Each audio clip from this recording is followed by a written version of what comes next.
रहे बरी सके से आना सो रहाना भैलू ए चिरई तू चुगे जगदाना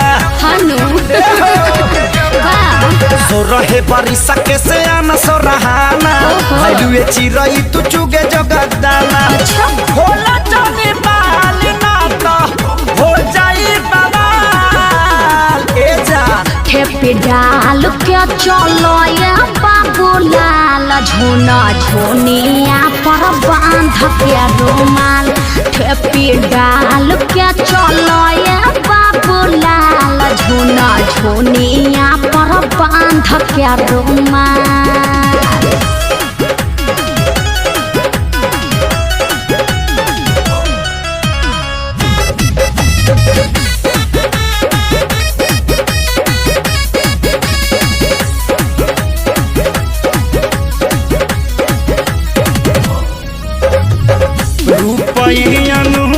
लागे अच्छा जाड़ा के धूप हो छुई मुई लागो तारू वैसे रही चुप हो।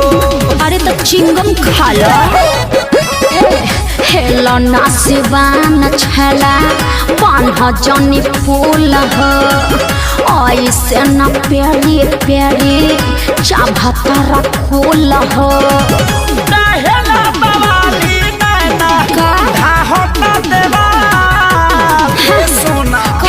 डाल के चलो ये बाबूलाल झोना झोनिया पर बांध के रुमाल खेपी डाल के चलो ये बाबूलाल झोना झोनिया पर बांध के रुमाल।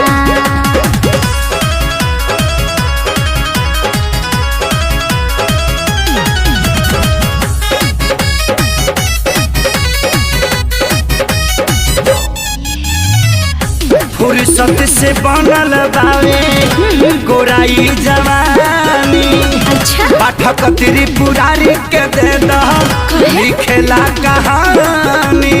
अच्छा कुछ गड़बड़ कर दी तब ना झूठे लगबल बाड़ हमारा प्रयास हो रोशन धनंजय के नब हम खास हो।